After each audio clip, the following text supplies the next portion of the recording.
시리즈 3편 인슐린을 낮추는 음식 1화. 왜 같은 칼로리인데 살이 다르게 찔까? 칼로리는 같은데 몸은 왜 다르게 반응할까? 여러분은 혹시 이런 경험이 있으신가요? 똑같이 한 끼를 먹었는데 어떤 날은 2시간도 안 돼서 배가 고프고 어떤 날은 저녁까지 든든했던 경험 말이에요. 혹은 이런 경험도 있으실 거예요. 나는 저 사람보다 훨씬 적게 먹는데 왜 살은 내가 더 찌는 거지? 하는 의문이요. 칼로리를 꼼꼼히 계산해가면서 적게 먹었는데도 체중이 잘 안 빠지는 경험을 해보신 분들도 많으실 거예요. 반대로 별로 신경 쓰지 않고 먹는 것 같은데 체중이 잘 유지되는 사람을 보면서 저 사람은 타고난 체질이 다른 건가 봐 하고 생각하신 분들도 많으실 거예요. 그런데 정말 그게 전부일까요? 칼로리만 같으면 어떤 음식을 먹든 몸에 미치는 영향이 같을까요? 500칼로리 콜라와 500칼로리 닭가슴살이 우리 몸 안에서 똑같이 작동하는 걸까요? 오늘은 그 질문에서 시작해 보려고 합니다. 많은 분들이 다이어트를 할 때 칼로리 숫자에만 집중하시는데 사실 우리 몸은 그것보다 훨씬 더 정교하게 음식에 반응해요. 어떤 음식을 먹느냐에 따라 포만감이 달라지고 혈당이 다르게 움직이고 인슐린 반응이 달라지고 결과적으로 지방 저장에 영향을 주는 방식이 달라질 수 있습니다. 오늘 영상을 끝까지 보시면 숫자만 보던 식습관에서 조금 다른 시각으로 음식을 바라보게 되실 거예요. 칼로리 계산이 나쁜 게 아니에요. 다만 그게 전부가 아닐 수 있다는 이야기를 함께 해보려고 합니다. 칼로리가 뭔지부터 짚어볼게요. 칼로리는 에너지의 단위예요. 음식이 몸 안에서 타면서 만들어내는 에너지의 양을 표시하는 숫자예요. 자동차로 비유하면 연료의 양이에요. 차에 휘발유를 얼마나 넣었느냐를 측정하는 거예요. 칼로리를 적게 먹는다는 건 연료를 적게 넣는 것이고 많이 먹는다는 건 연료를 많이 넣는 거예요. 이 개념 자체는 맞아요. 에너지의 균형은 분명히 중요한 요소예요. 먹는 것보다 쓰는 게 많으면 체중이 줄고 쓰는 것보다 먹는 게 많으면 체중이 느는 경향이 있어요. 이건 부정하는 게 아니에요. 그런데 칼로리가 전부가 아닌 이유가 있어요. 자동차 비유로 더 가볼게요. 같은 차에 같은 양의 연료를 넣어도 운전 방식에 따라 연비가 달라져요. 고속도로를 일정한 속도로 달리면 연료가 오래 가고 시내에서 급가속과 급정거를 반복하면 연료가 훨씬 빨리 닳아요. 우리 몸도 비슷해요. 같은 칼로리를 먹어도 어떤 형태의 음식으로 먹느냐에 따라 몸이 그 에너지를 처리하는 방식이 달라질 수 있어요. 혈당이 어떻게 변하는지, 인슐린이 얼마나 나오는지, 소화가 얼마나 빠르게 이루어지는지가 다 달라질 수 있거든요. 그래서 칼로리는 중요한 기준이지만 건강을 설명하는 유일한 기준이라고 보기는 어려워요. 같은 칼로리인데 왜 어떤 음식은 오래 든든하고 어떤 음식은 금방 배가 고플까요? 여기에는 음식의 구성이 중요한 역할을 합니다. 우리가 먹는 음식은 크게 탄수화물, 단백질, 지방 세 가지로 구성돼요. 그리고 여기에 식이섬유가 더해지기도 해요. 이 구성 비율에 따라 같은 칼로리라도 포만감이 완전히 달라질 수 있어요. 예를 들어볼게요. 아침에 흰빵 2조각을 먹은 날과 달걀 2개와 채소를 볶아서 먹은 날을 비교해보세요. 두 경우의 칼로리가 비슷하다고 해도 오전 중에 다시 배고픔이 오는 시점은 다를 수 있어요. 왜 그럴까요? 장작불과 종이불을 생각해보세요. 종이에 불을 붙이면 확 타오르지만 금방 꺼져요. 반면 장작에 불을 붙이면 천천히 타오르고 오래 지속되죠. 흰 빵처럼 소화가 빠른 탄수화물은 종이불과 비슷해요. 혈당이 빠르게 올라가고 인슐린이 분비되고 혈당이 다시 빠르게 내려오는 패턴이 생기기 쉬워요. 그러면 몸이 에너지 부족 신호를 보내고 다시 배가 고파지게 돼요. 반면 단백질과 식이섬유가 풍부한 음식은 소화가 천천히 이루어져서 혈당이 더 완만하게 올라가고 더 오랫동안 에너지가 공급되는 방식에 가까울 수 있어요. 포만감을 오래 유지하는 데는 단백질과 식이섬유가 특히 도움이 된다고 알려져 있어요. 물론 개인마다 차이가 있고 음식의 조합이나 양에 따라서도 달라질 수 있어요. 하지만 같은 칼로리라도 무엇으로 채우느냐에 따라 포만감이 달라질 수 있다는 건 많은 분들이 일상에서 경험하시는 부분이기도 합니다. 인슐린 이야기를 빼놓을 수 없어요. 이 시리즈의 앞 영상들에서도 계속 등장했던 주제인데 음식 이야기를 하면서 인슐린을 다시 한번 짚어드릴게요. 인슐린은 췌장에서 만들어지는 호르몬이에요. 우리가 음식을 먹어서 혈당이 올라가면 췌장이 그걸 감지하고 인슐린을 분비해요. 인슐린은 혈당을 세포 안으로 넣어주는 열쇠 역할을 합니다. 세포가 에너지를 받아서 쓸 수 있도록 해주는 거예요. 이건 몸에 꼭 필요한 아주 중요한 과정이에요. 인슐린이 없으면 세포가 에너지를 쓸 수 없거든요. 여기서 중요한 건 음식의 종류에 따라 인슐린 반응이 다를 수 있다는 거예요. 혈당을 빠르게 올리는 음식은 인슐린을 빠르고 많이 분비시키는 경향이 있어요. 반면 혈당을 천천히 올리는 음식은 인슐린도 더 완만하게 분비되는 경향이 있고요. 이게 왜 중요하냐면 앞에서 여러 번 이야기 드렸듯이 인슐린이 높은 상태에서는 몸이 저장 모드에 있기 때문이에요. 물론 인슐린 자체가 나쁜 호르몬은 아니에요. 절대 그렇지 않아요. 인슐린은 생명에 꼭 필요한 호르몬이에요. 문제는 인슐린이 하루 종일 높은 상태로 유지될 때 생길 수 있는 거예요. 그래서 어떤 음식을 먹느냐가 인슐린 패턴에 영향을 줄 수 있고 그게 지방 저장과도 연결될 수 있다는 이야기예요. 인슐린을 두려워할 필요는 없어요. 몸의 균형을 이해하는 시각이 필요한 거예요. 자, 그렇다면 같은 칼로리라도 가공식품과 자연식품은 몸에서 다르게 처리될 수 있을까요? 많은 분들이 궁금해하시는 부분이에요. 결론부터 말씀드리면 같은 칼로리라도 음식의 형태가 다르면 몸이 반응하는 방식이 달라질 수 있어요. 예를 들어볼게요. 오렌지 한 개와 오렌지 주스 한 컵을 비교해 보세요. 칼로리는 비슷할 수 있어요. 하지만 오렌지 한 개는 씹어야 하고 식이섬유가 살아있어요. 그 식이섬유가 소화 속도를 늦춰줘서 혈당이 천천히 올라가는 데 도움을 줄 수 있어요. 반면 주스는 이미 갈려있고 식이섬유도 많이 줄어든 상태예요. 액체라서 소화가 훨씬 빠르게 이루어지고 혈당이 더 빠르게 올라갈 수 있어요. 장작불과 신문지 비유로 다시 설명해 드릴게요. 굵은 장작은 천천히 타면서 오래 열기를 냅니다. 신문지는 빠르게 불이 붙고 빠르게 꺼져요. 같은 무게라도 어떤 형태냐에 따라 불이 타는 방식이 달라지는 거예요. 음식도 같은 칼로리라도 어떤 형태냐에 따라 소화 속도, 혈당 변화, 포만감이 달라질 수 있어요.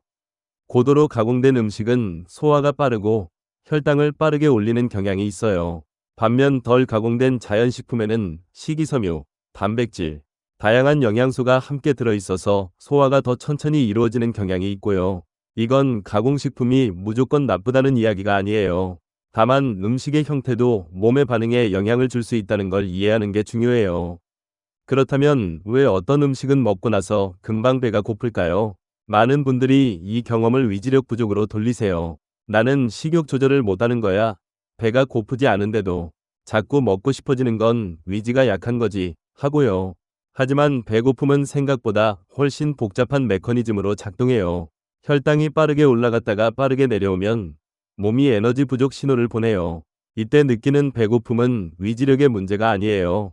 몸이 에너지가 부족해, 뭔가 먹어야 해 라고 보내는 신호예요. 이 패턴이 반복되면 식후 얼마 안 됐는데도 자꾸 뭔가가 당기는 경험을 하게 되는 거예요. 중년 이후 많은 분들이 경험하시는 것 중 하나가 점심을 먹고 나서 오후 2, 3시만 되면 어김없이 뭔가 당긴다는 거예요. 이게 습관이기도 하지만 점심 식사가 혈당을 빠르게 올렸다가 빠르게 떨어뜨리는 패턴이었다면 몸이 보내는 신호이기도 해요. 식이섬유가 풍부한 채소, 충분한 단백질, 정제되지 않은 복합 탄수화물이 포함된 식사는 혈당을 더 완만하게 변화시키는 경향이 있고 그러면 오후에 에너지가 뚝 떨어지는 느낌이 줄어들 수 있어요. 물론 개인차가 있고 스트레스나 수면 상태에 따라서도 달라질 수 있어요. 하지만 배고픔이 단순히 위지력 부족 때문만은 아닐 수 있다는 걸 이해하면 자신을 덜 탓하면서 더 건강한 방향으로 접근할 수 있게 됩니다. 그렇다면 건강한 식사의 핵심은 무엇일까요? 여기서 한 가지 분명히 말씀드리고 싶은 게 있어요. 특정 음식 하나가 건강을 만들어주거나 망가뜨리지는 않아요. 건강은 하나의 음식이 아니라 전체적인 식사 패턴에서 만들어지는 거예요. 오케스트라를 떠올려 보세요. 아무리 훌륭한 바이올린 연주자가 있어도 그 사람 혼자 연주하면 오케스트라 전체의 아름다운 소리를 만들 수 없어요. 현악기, 관악기, 타악기가 함께 어우러져야 풍부한 음악이 나오는 거죠. 건강한 식사도 마찬가지예요. 채소의 식이섬유, 고기나 콩류의 단백질, 곡물의 복합 탄수화물, 견과류와 아보카도의 좋은 지방. 이것들이 조화롭게 어우러질 때 몸이 균형을 잡아가기 시작합니다. 어떤 하나가 완벽한 슈퍼푸드가 아니고 어떤 하나가 절대적인 나쁜 음식도 아니에요.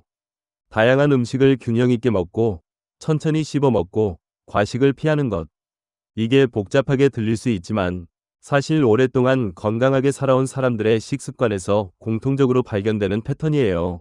퍼즐로 비유하면 건강한 식사는 여러 조각이 모여서 완성되는 퍼즐이에요. 한 조각만으로는 그림이 보이지 않아요.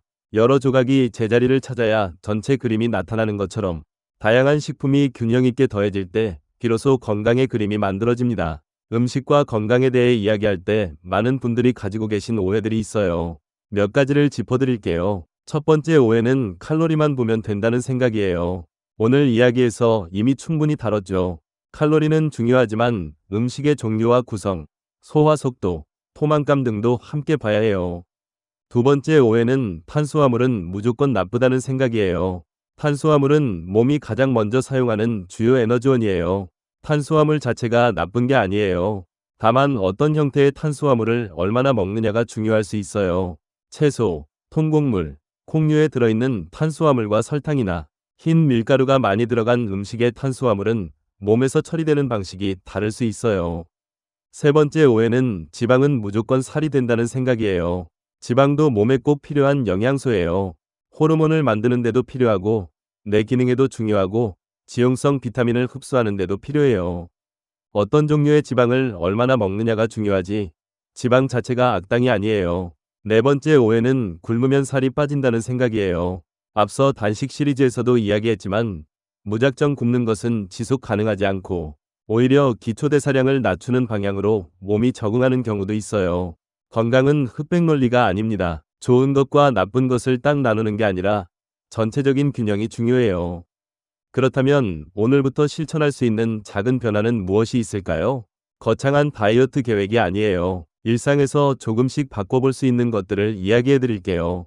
가장 쉽게 시작할 수 있는 것 중 하나는 천천히 먹는 거예요. 씹는 시간을 늘리면 소화가 더 잘 되고 포만감도 더 일찍 느낄 수 있어요. 내가 배부름을 느끼는데 약 20분 정도 걸린다고 알려져 있어요. 빨리 먹으면 배부름 신호가 오기 전에 과식하게 되는 거예요. 두 번째는 식사에 채소를 함께 곁들이는 거예요. 채소의 식이섬유가 소화 속도를 완화해주고 포만감을 높여주는 데 도움이 될 수 있어요. 특별히 어떤 채소가 아니어도 돼요. 국에 들어있는 채소, 반찬으로 나오는 나물, 밥 먹을 때 함께 먹는 쌈채소 모두 좋아요. 세 번째는 단백질을 식사에 포함시키는 거예요. 달걀, 두부, 생선, 고기, 콩류 등 단백질이 든 음식을 매 끼니에 조금씩 포함하면 포만감을 오래 유지하는 데 도움이 될 수 있어요. 네 번째는 가공식품이나 단 음료를 조금씩 줄여보는 거예요. 한 번에 다 끊는 게 아니라 하루에 하나씩, 한 주에 하나씩 줄여가는 거예요. 다섯 번째는 물을 충분히 마시는 거예요. 배고픔과 갈증이 비슷한 신호로 느껴지는 경우가 있어요. 뭔가 먹고 싶다는 생각이 들 때 물 한 잔 마셔보는 것도 도움이 될 수 있어요. 오늘 이야기를 5가지로 정리해 드릴게요. 첫째, 칼로리는 중요하지만 전부는 아닙니다. 같은 칼로리라도 음식의 종류와 구성에 따라 몸이 다르게 반응할 수 있어요. 둘째, 음식의 종류와 구성도 중요합니다. 단백질, 식이섬유, 복합 탄수화물이 풍부한 음식은 포만감을 오래 유지하는 데 도움이 될 수 있어요. 셋째, 포만감은 음식마다 다릅니다. 배고픔을 위지력 부족으로만 설명할 수 없어요. 음식이 혈당에 어떤 영향을 주느냐도 관련이 있을 수 있어요. 넷째, 인슐린은 몸에 꼭 필요한 호르몬입니다. 인슐린 자체가 문제가 아니라 몸의 균형이 중요해요. 다섯째, 건강은 균형 잡힌 식습관에서 시작됩니다. 하나의 완벽한 음식이 아니라 다양한 음식이 조화롭게 어우러지는 것이 중요해요. 우리는 오랫동안 숫자에만 집중해왔습니다. 칼로리 숫자, 체중 숫자, 체지방률 숫자. 다이어트를 시작하면 가장 먼저 하는 게 칼로리를 계산하는 거고 성공과 실패를 체중계 숫자로 판단하는 거예요. 그런데 건강은 숫자만으로 설명되지 않아요. 몸은 계산기처럼 단순하지 않거든요. 매일 먹는 음식의 종류, 식사 시간, 씹는 습관, 음식을 먹는 속도, 함께 먹는 것들, 그날의 스트레스 상태와 수면의 질까지 이 모든 것들이 함께 어우러져서 몸의 반응을 만들어가요. 오늘 한 끼를 조금 더 천천히 먹는 것, 채소를 한 접시 더 곁들이는 것, 단 음료 대신 물 한 잔을 선택하는 것, 이런 작은 선택들이 하루하루 쌓여서 몸의 균형을 만들어갑니다. 건강은 완벽한 식단에서 오는 게 아니에요. 꾸준히 이어가는 좋은 습관에서 시작됩니다. 그리고 오늘 이 영상을 보신 것 자체가 이미 그 방향으로 한 걸음을 내디딘 거예요. 오늘도 끝까지 함께 해주셔서 감사합니다. 그렇다면 다음으로 자연스럽게 이런 질문이 생기실 거예요. 어떤 음식이 혈당을 천천히 올리는 음식인지 구체적으로 알고 싶다는 거죠. 왜 혈당이 빠르게 오르면 몸에서 그게 문제가 될 수 있는지, 혈당을 천천히 올리는 음식에는 어떤 특징이 있는지, 식이섬유와 단백질이 혈당에 어떤 역할을 하는지, 그리고 놀랍게도 같은 음식이라도 먹는 순서에 따라 혈당이 달라질 수 있다는 이야기까지. 다음 영상에서는 혈당을 천천히 올리는 음식과 식사 방법에 대해 훨씬 더 구체적으로 이야기해 드릴 거예요. 다음 영상도 꼭 함께 해주세요.